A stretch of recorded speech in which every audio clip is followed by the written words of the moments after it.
የመጀመሪያ ፍቅራችሁ ሳይሳካ ቀርቶ ልባችሁ ሰብሮ ከውስጥ እንድትሞቱ ቢያደርጋችሁና ይህ አጋጣሚ ህይወታችሁ ወደ ስኬት እንዲያመራ ቢያግዛችሁ ምን ትሉ ነበር?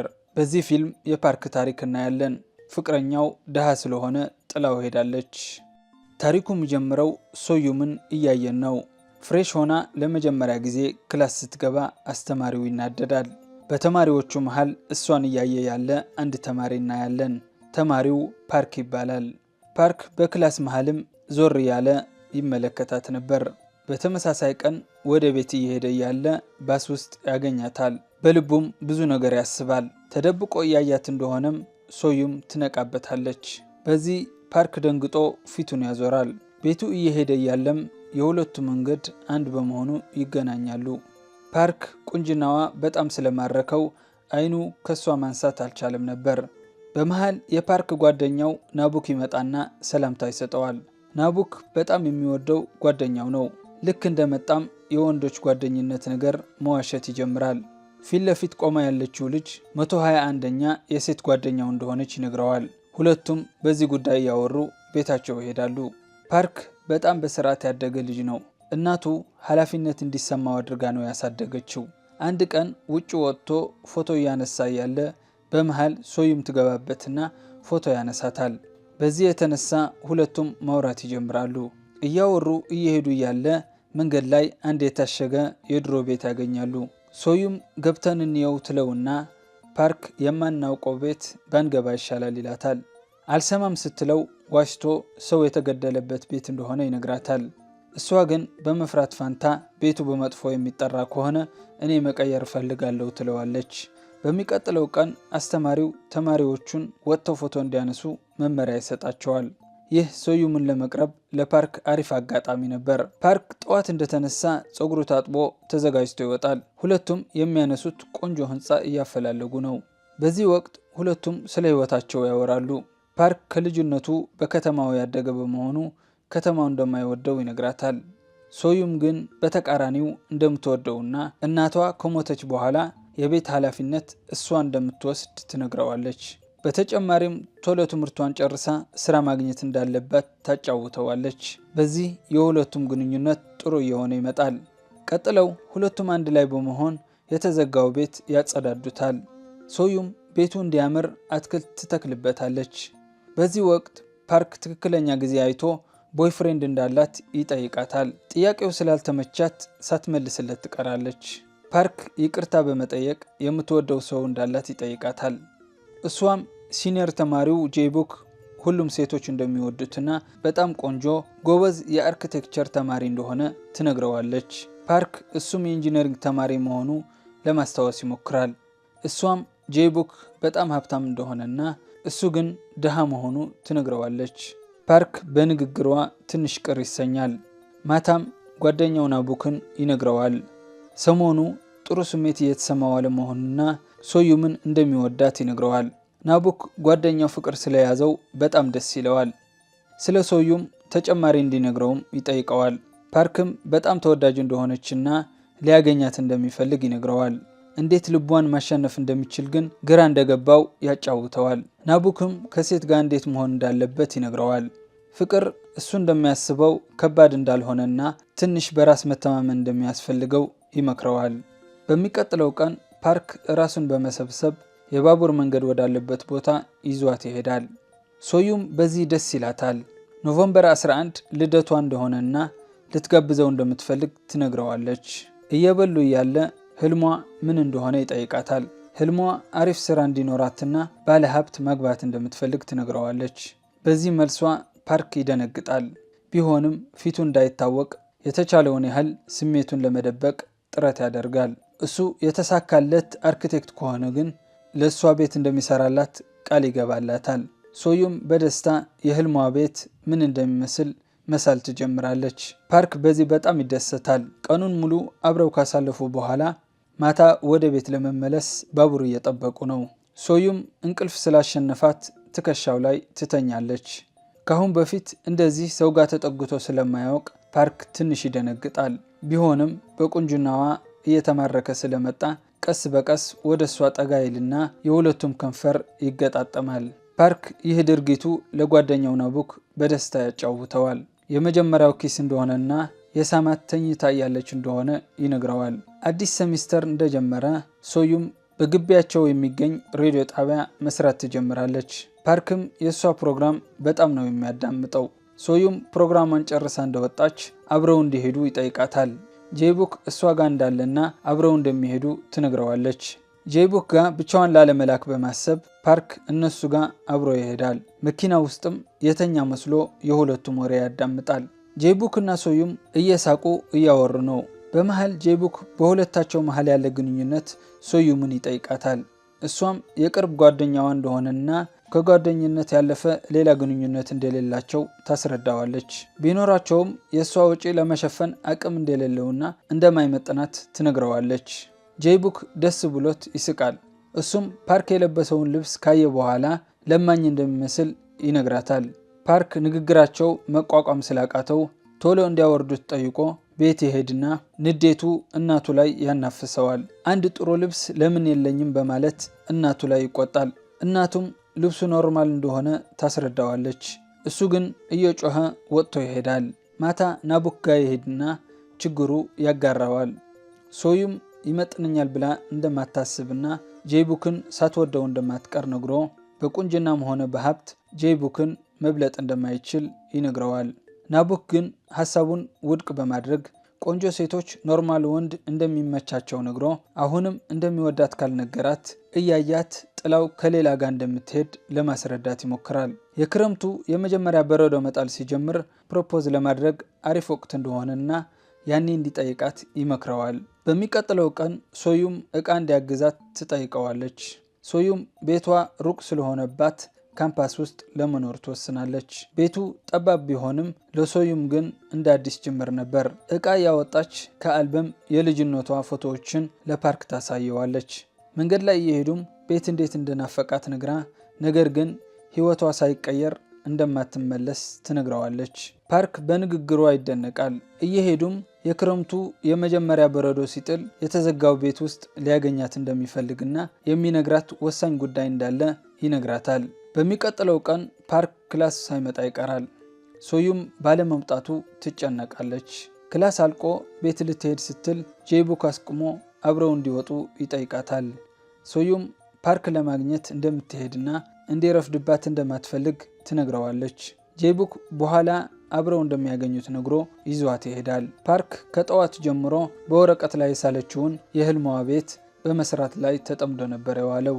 ጄቡክ መጠጥ ቤት ይዟት ይሄዳል። በመሃል ፓርክን ለማግኘት ብደውልም የስልኩ ባትሪ አልቆ ስለነበረ ልታገኘው አልቻለችም። ጄቡክ ነገሮችን ሊያረሳሳት የተቻለውን ያደርጋል። ፓርክ ቤቱ አጠገብ ብርድ ላይ ቆሞ ሶዩም እስክትመለስ ይጠባበቃል። እንደመጣች ባየው ነገር ልቡ ይሰበራል። ሶዩም በስካር ተሸንፋ ጄቡክ ላይ ወድቃለች። ጄቡክ እቅፍ ውስጥ ገብታ ጄቡክ ሲያነሳት ሊስማት ትንሽ ነበር የቀረው። ቀጥሎ ይዟት ቤቷ ውስጥ ይገባሉ።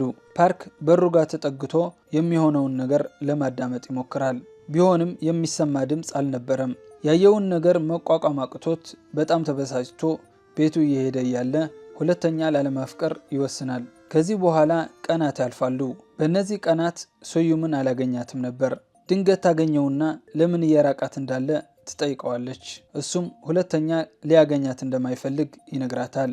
እሷን ሲያይ ቁጣና ክህደት ይሰማው ጀመር። የእሷ መኖር ለሱ ምንም ጥቅም እንደሌለውና የየራሳቸው መንገድ ይዘው መሄድ እንዳለባቸው ነግሮ ከህይወቱ እንድትርቅ ያሳውቃታል። ክረምት ደርሶ የመጀመሪያ በረዶ እንደጣለ የተዘጋው ቤት ጋር ትመጣለች። ሶዩም ብዙ ከጠበቀች በኋላ እንደማይመጣ ስለገባት ኤምፒ3 ፕሌየር እና አልበም አስቀምጣለት ትሄዳለች። ይህ ያደረገችው የሆነ ቀን ቢመጣ ቃሏን እንደጠበቀች እንዲገባው ነበር። ከዚህ በኋላ ታሪኩ 10 ዓመታት ወደፊት ይሄዳል። ፓርክ ባለፈው 10 ዓመታት ሌት ተቀን ያለ እረፍት ሰርቷል። ከብዙ ልፋት በኋላ ውጤታማ በመሆን በአሁኑ ሰዓት ሀብታምና የተሳካለት አርክቴክት ሆኗል። ልፋቱ ውጤት ቢያመጣም ከሶዩም ከተለያየ በኋላ የሲጋራ ሱስ ይዞታል። ሱሱ እየበዛ ስለመጣም ሁለቱ ረዳቶቹ በዚህ ከቀጠለ ከጤናው ባለፈ ደንበኞች ጥለዋቸው እንደሚሄዱ ይነግሮታል። ፓርክ ሱስና ስራው ምንም የሚያገናኝ ነገር እንደሌለው በመናገር ካልፈለጉ ሌላ ሰው ጋር ቢሄዱም አያገባኝም ይላቸዋል። በዚህ ጊዜ አንድ ሰራተኛ መጥቶ አንድ ልዩ ደንበኛ እንዳላቸውና ደንበኛው ልዩ የቤት ዲዛይን እንደሚፈልግ ይነግረዋል። የደንበኛዋ ስምም ሶዩም እንደሆነ ይነግረዋል። መጀመሪያ ረስቶት የነበረ ቢሆንም ነገር ግን ቆይቶ ያስታውሳል። ፓርክ ከጊዜ ጋር የእሷ ትዝታ እንዳያስታውስ አድርጎ የተወው ሲሆን ስሟ ሲሰማ ግን የድሮ ጓደኛው እንደሆነች ይገባዋል። እንዳገኛት ሶዩም ጁጁ አይላንድ ላይ ቤት መስራት እንደምትፈልግና እሱ ዲዛይን እንዲያደርግላት እንደምትፈልግ ትነግረዋለች። መጀመሪያ ስራ እንደሚበዛበት ይነግራትና ጓደኛው የቀሩት ፕሮጀክቶች እኛ እናያቸዋለን ሲለው ግን ለመስራት ይስማማል። ቀጥለው ስለ ስራው ለማውራት ካፌ ውስጥ ይገናኛሉ። በዚህ ወቅት ስለ የድሮ ህይወታቸው ያወራሉ። ፓርክ ህይወቷ የት ደረጃ እንዳለ ይጠይቃትና እንዳሰበችው የሬዲዮ ጋዜጠኛ ባትሆንም ስኬታማ ነኝ ብላ እንደምታስብ ትነግረዋለች። ባሏም ባለ ሀብት እንደሆነና ለስራው የሚያስፈልገውን ያክል ክፍያ እንደምትከፍለው ትነግረዋለች። ጨዋታቸው እየቀጠለ ያለ ፓርክ ስሜቱ ያገረሽበታል። ባለትዳርም ስለሆነች በስሜቱ መተማመን ስላልቻለ ፕሮጀክቱ ይቅርብኝ ይላታል። ሶዩም ሐሳቡ በመቀየሩ ተናዳ ጊዜን ስላጠፋብኝ አዝናለሁ በማለት ጥላው ትሄዳለች። እንደሄደች ፓርክ በድርጊቱ ይጸጸታል። በልቡም ለሷ የሆነ ነገር ማድረግ ፈለገ። ከዚህ በኋላ መስራት የምትፈልገውን ቦታ ይዛው ትሄዳለች። ይህ ቦታ ከቤተሰብ ጋር ድሮ ትኖርበት የነበረ ሲሆን አሁን በአዲስ ዲዛይን አሰርታ እዚህ መሆን ትፈልጋለች። ፓርክ ቤቱ ካየ በኋላ ጠንካራ እንደሆነና እዛው እያለ ቢሰራ እንደሚሻል ሐሳብ ያቀርባል። ሶዩም በሱ ሐሳብ በመተማመን ውሳኔው ለሱ ትሰጠዋለች። በዚህ መሰረት ፓርክ የተለያዩ ዲዛይኖችን ያሳያታል። ትንሽ ከተጫወቱ በኋላ ደስ ስላላት በስጦታ መልክ ውድ ክራባት ትገዛለታለች። ማታ ተገናኝተው እየተጫወቱ እያለ ዩን ትመጣና ክራባቱን ትደብቀዋለች። ፓርክ ስልክ ሊያናግር እንደተነሳ ፕሮጀክቱ ከጨረሱ በኋላ አሜሪካ ሄደው ለመጋባት እቅድ እንዳላቸው ትነግራታለች። ቀጥላም በፊት ጥላው እንደሄደች ሴት ብቻውን እንደማትተወውና ከጎኑ እንደምትሆን እያወራች ያቺ ልቡ የሰበረችው ልጅ ግን ሁሌ ብትሞት ብሎ እንደሚመኝ ትነግራታለች። ይህ ሰምታ ሶዩም ዝም ትላለች። ፕሮጀክቱ እንደተጀመረ ሶዩም ፓርክን ያቺ ልቡ የሰበረችው ልጅ እሷ እንደሆነች ትጠይቀዋለች። ፓርክ ሳይመልስ ዝም ይላል። ደጋግማ ስጠይቀው ለሲኦል በረራ እየሄዱ እያለ የእሱን ሁኔታ እንዳልተረዳችለት ይነግራታል። እሷም ተናዳ እንድታስረዳው እድል እንዳትሰጣት ትነግረዋለች። ቆይቶ ነገሮች ከተረጋጉ በኋላ ማታ ሶዩም ብዙ ትጠጣና ባለሀብት የማግባት እቅዷ የተሳሳተ እንደነበርና በህይወቷ ደስታ ይዞላት እንዳልመጣ ትነግረዋለች። ህይወቷ ባዶ እንደነበርና ባሏ ከ1 ዓመት በፊት እንደፈታችው ትነግረዋለች። ትዳሯ የፈረሰውም አፍቅራው ስለማታውቅና ያገባችው ለብር ብቻ እንደሆነ እየጮኸች ትነግረዋለች። ራሷንም ማትረባ ሴት በማለት ታለቅስና ፓርክ እሷን ለማረጋጋት ያቅፋታል። ቀጥሎ አባቷ በጣም እንደታመመ ከሆስፒታል ይደወልላታል። ሶዩም የድሮ ቤታቸው እየተሰራ እንደሆነና ካለቀ በኋላ እዛ እንደሚኖሩ አባቷን ትነግረዋለች። በሚቀጥለው ቀን ስራ ከጨረሱ በኋላ እየሄዱ እያሉ የሰው ቤት ታይና የቤቱ ዲዛይን ፒያኖ ማስገባት እንደሚችል ማድረግ እንችላለን ብላ ትጠይቀዋለች። አባቷ ፒያኖ ስትጫወት ሲያያት በጣም ደስ እንደሚለው ትነግረዋለች። የሚያሳዝነው ግን አባቷ ብዙ አይቆይም። ቤቱም ለአባቷ የመጨረሻ ትዝታ ለመፍጠር እንደሆነ ትነግረዋለች። ቢሮ ከሄደ በኋላ ዩን ቤቱ ለማፍረስና ለመስራት ብዙ ጊዜ እንደሚፈጅ ትነግረዋለች። ሰርጋቸው በሚቀጥለው ወር መሆኑም ታስታውሰውና ጥላው ትሄዳለች። ፓርክ ግን ፕሮጀክቱ መጨረስ እንደሚፈልግና ፕሮጀክቱም በራሱ እጅ መጨረስ እንደሚፈልግ ይነግረዋል። ከተወሰነ ጊዜ በኋላ ቤቱ ከታቀደለት ቀን ቀድሞ ያልቃል። ሶዩም ፓርክን በማመስገን ቤቱ ውስጥ መኖር ትጀምራለች። ቤቱም ካሰበችው በላይ እንደሆነና አባቷ ሲመለስ በጣም እንደሚወደው ታስባለች። ፓርክ ተሰናብቶ ለመሄድ ዝግጅት ላይ ያለ አንድ ካርቱን ውስጥ ድሮ ለሶዩም የሰራውን ዲዛይን ያገኘዋል። የድሮ ነገር ያስታውስና በውስጡ ለዓመታት የቋጠረውን ቁጣ እሷ ላይ ያዘንብባታል። ሶዩም ድሮ ያደረገችው ጥፋት ትቀበልና እሱም ሊረዳት እንደምትፈልግ ነግራ ከጄቡክ ጋር ያኔ ማታ ምንም እንዳልተፈጠረ ታስረዳዋለች። ሊያስገድዳት እንደሞከረና በጥፊ ስለመታችው ያኔ እንደተለያዩ ትነግረዋለች። ያኔ ፓርክ ከጎኔ ይሆናል ብላ ብታስብም ጥሏት ሄዷል። ከዛ ቀን ጀምሮ እሱን ለመጥላት ብትሞክርም ፍቅሯ ሊቀንስ አለመቻሉ አሁንም ስሜቱ እንዳላት ትነግረዋለች። ይህ ሰምቶ ፓርክ ቆሞ ይቀራል። ያሰበው ሁሉ ስህተት እንደነበረ ስለገባው ቁጭት ይሰማዋል። አሁን ሁለቱም ከዓመታት በፊት በወሰኑት ውሳኔ ቁጭት ውስጥ ይገባሉ። ሶዩም አባቷን እየተንከባከበች ፓርክ ዩንጋ ለሰርግ ዝግጅት እያደረጉ ነው። ፓርክ ዩንጋ ሆኖም ሐሳቡ ሶዩም ጋር ነበር። ፓርክ እናቱ ጋር ይሄድና ከሱ ጋር አሜሪካ እንድትሄድ ይጠይቃታል። እናቱ ግን ፈቃደኛ አልነበረችም። እስከ መጨረሻ ህይወቷ እዚህ ቤት መሆን እንደምትፈልግና ሁሉም ትውስታዋ ከዚህ ቤት እንደሆነ ታስረዳዋለች። ፓርክ ድሮ የጣለውን ልብስ እንደለበሰችው ካየ በኋላ በጣም ያዝናል። እናቱም ለሰርጉ መልካሙን በመመኘት የፈለገውን ያክል ርቆ ቢሄድም የሆነ ቀን ተመልሶ መምጣቱን እንደምትጠባበቅ ትነግረዋለች። ከተወሰኑ ቀናት በኋላ ፓርክ ዩን ያገባታል። ሁለቱም አዲስ ህይወት ለመጀመር አሜሪካ ይሄዳሉ። ሶዩም በአዲሱ ቤቷ ከአባቷ ጋር እየኖረች ፒያኖ ማስተማር ትጀምራለች። አንድ ቀን ለሶዩም የተላከላት አንድ ፓኬጅ ይመጣል። በውስጡም የድሮ ኤምፒ3 ፕሌየር እና አንድ አልበም ነበር። ፓኬጁ ውስጥም ለሶዩም ምስጋና አቅርቦላታል። ለሰጠችው ደስታ፣ ፍቅርና ጣፋጭ ትውስታ በማመስገን ያኔ በሚያስፈልጋት ወቅት ሳይመጣ በመቅረቱ ይቅርታ ይጠይቃታል። የዛሬ ታሪካችን በዚህ ያበቃል። ለቻናላችን አዲስ ከሆናችሁ ሰብስክራይብ ማድረግ እንዳትረሱ። ታሪኩ ከተመቻችሁ ደግሞ ቪዲዮውን ላይክ አድርጉት። አመሰግናለሁ።